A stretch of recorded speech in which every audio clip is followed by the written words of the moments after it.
જય જિનેન્દ્ર. આપણે મંગલાચરણ કરી અને સમયસારનો સ્વાધ્યાય શરૂ કરીએ છીએ.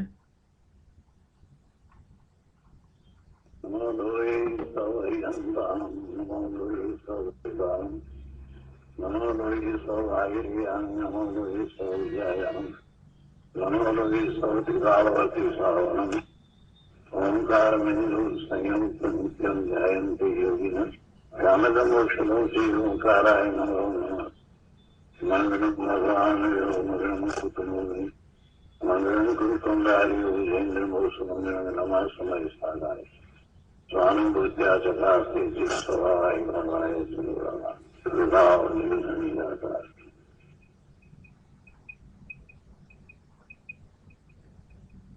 સમયસાર ભગવાન કુંદકુંદાચાર્ય રચિત સમયસાર તથા ભગવાન અમૃતચંદ્રાચાર્ય રચિત આત્મખ્યાતિ ટીકા કળશ સહિત અને પંડિત જયચંદજી છાવડાના ભાવાર્થ અને આ બધા ઉપર પૂજ્ય ગુરુદેવ કાંજી સ્વામીએ આપેલ ભાવવાહી પ્રવચન,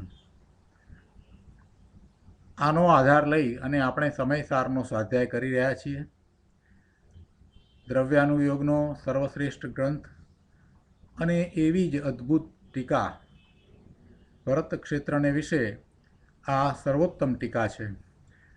આ સિવાય આપણે જયસેન આચાર્યની ટીકાનો પણ આધાર લઈએ છીએ. એટલે એ રીતે આપણે આ સ્વાધ્યાયને ખૂબ ઉપયોગી બનાવ્યો છે. આત્માને લક્ષે આ સ્વાધ્યાય આપણે કરી રહ્યા છીએ. આપણો આશય કાંઈ પંડિતાઈનો નથી. આપણે કંઈ માહિતી એકઠી કરી અને બીજાને કન્વે કરવા માટે થઈને આ સ્વાધ્યાય નથી કરતા. આપણે આપણા પોતાના માટે આ સ્વાધ્યાય કરીએ છીએ. આ સમયસારના સ્વાધ્યાયમાં નિજરા અધિકારમાં ગાથા 212 સુધી આપણે સ્વાધ્યાય કર્યો છે. 212મી ગાથામાં મુખ્યતાથી એ વાત આવી કે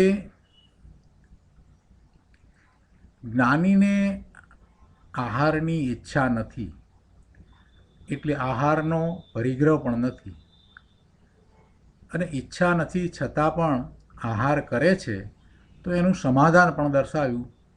અને એ સમાધાન પંડિતજીએ બહુ સ્પષ્ટ કર્યું. અને પંડિતજીએ જે રીતે સ્પષ્ટ કર્યું એ ઉપર પૂજ્ય ગુરુદેવે જે સમજણ આપી એ સમજને આજે આપણે ફરીથી લઈશું. ગઈકાલે આપણે એ વાત કરી છે, પણ આજે એ સમજને ફરીથી લઈએ છીએ. તો ભાવાર્થમાં જે વાત આવી એ વાતને લઈએ. પ્રવચન રત્નાકર ભાગ 7મો, ગાથા 212 ભાવાર્થ ઉપરનું પ્રવચન, પાના નંબર 284.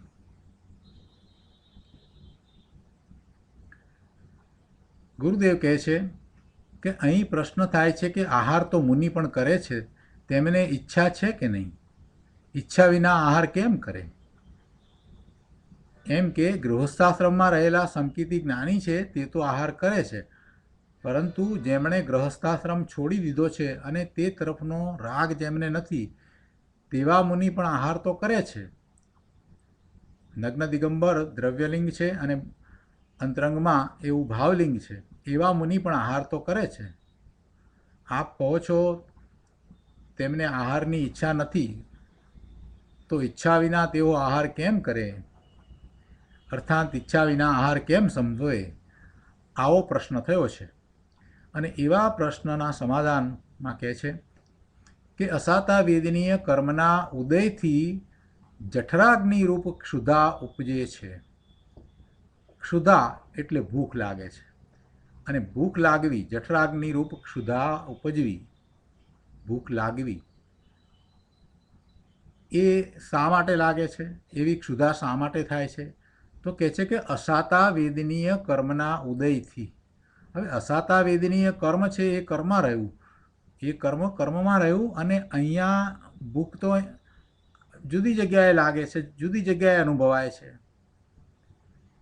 એટલે ગુરુદેવ સમજાવે છે કે એનો અર્થ શું થાય કે જે જઠરાગ્નિ રૂપ ક્ષુધા ઉત્પન્ન થાય છે, જે ભૂખ લાગી છે, તેમાં અસાતા વેદનીય કર્મનો ઉદય નિમિત્ત છે. અહીંયા ભૂખનો અનુભવ થવો એ વખતે અસાતા વેદનીય કર્મનો એવો ઉદય નિમિત્ત કારણ હોય. નિમિત્ત ઉચિત નિમિત્ત જ હોય. અસાતા વેદનીય પણ અનેક પ્રકારે હોય અને એ અસાતા વેદનીય કર્મની પ્રકૃતિ જે ઉદયમાં અત્યારે આવી છે એ એવી હોય કે જેના નિમિત્તે અહીંયા ક્ષુધાનો અનુભવ થાય, ભૂખનો અનુભવ થાય. કંઈ અસાતા વેદનીય કર્મ ભૂખ લગાડે છે, ક્ષુધા ઉત્પન્ન કરે છે એમ નથી. જો આ પહેલી વાતને બરાબર સમજવાની છે. 3 વાત છે એમાં. શું કહ્યું કે જઠરાગ્નિ રૂપ ક્ષુધા એટલે ભૂખ લાગી, ભૂખનો અનુભવ થાય છે ને, તો એવો ભૂખનો અનુભવ અહીંયા થયો છે, એ જીવને એવો અનુભવ થયો છે. અને પેલા કર્મ તો જડ છે, અસાતા વેદનીય કર્મ જડ, એ જડમાં રહ્યા અને અહીંયા જીવને આવો અનુભવ થયો છે એટલે પેલા અસાતા વેદનીય કર્મનો ઉદય એમાં કંઈ કામ કરી જાય છે. જો એમ હોય તો પછી સિદ્ધાંત ખોટો પડે. એક દ્રવ્ય બીજા દ્રવ્યનું કંઈ કરી શકતું નથી એવો સિદ્ધાંત ખોટો પડે. એટલે એમ નથી. સિદ્ધાંત સિદ્ધાંત જ છે, એ ખોટો પડે નહીં. જિનેશ્વર ભગવાનની વાણીમાં એ સિદ્ધાંતો આવ્યા છે એટલે એ સ્વરૂપ સિદ્ધાંતોનું એવું ને એવું જ રહે છે, એમ જ રહે છે. એટલે સમજવાનું એ છે કે અસાતા વેદનીય કર્મ જે જડ કર્મ એનો ઉદય, અને એ ઉદય એવો જ હોય છે. જ્યારે ભૂખ લાગે છે ત્યારે એવો જ ઉદય હોય છે. એટલે એમાં એ નિમિત્તનું જ્ઞાન કરાવ્યું છે કે જ્યારે અહીંયા ક્ષુધા ઉત્પન્ન થઈ તો એ ક્ષુધા પોતાથી જ ઉત્પન્ન થઈ છે, પણ એ વખતે અસાતા વેદનીય કર્મનો ઉદય એમાં નિમિત્ત છે. નિમિત્ત કાંઈ કરતું નથી, છતાંય એ નિમિત્ત ઉચિત નિમિત્ત હોય. અહીંયા જે પ્રકારે થઈ રહ્યું છે એને ઉચિત નિમિત્ત હોય છે. જઠરાગ્નિ રૂપ ક્ષુધા ઉત્પન્ન તો પોતાથી થાય છે. જઠરાગ્નિના પરમાણુઓ પોતે જ પરિણમીને ક્ષુધા રૂપે ઉપજે છે અને ત્યારે તેમાં અસાતા વેદનીય કર્મનું નિમિત્તપણું છે. બસ આટલી વાત છે.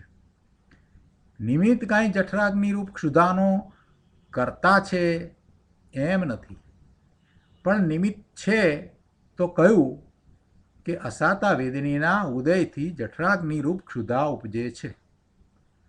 આ નિમિત્તનું કથન છે ભાઈ. એટલે પોતાનું સત્વ શું છે એને બરાબર સમજવું જોઈએ ને. શું સત્વ છે ને શું અસત્વ છે એનું બરાબર યથાર્થ જ્ઞાન કરવું જોઈએ. ગુરુદેવ કહે છે કે પોતાનું સત્વ અસત્વ શું છે એનું ભેદ જ્ઞાન કરવાની આ તો વાત છે. એમાં એમ ન માની લેવું કે અસાતા વેદનીનો કર્મ મારી અંદર કાંઈક કરે છે, મને એવા ભાવે પરિણામ આવે છે એમ ન સમજી લેવું. મને ક્ષુધા ઉત્પન્ન કરે છે એમ ન સમજી લેવું. ક્ષુધા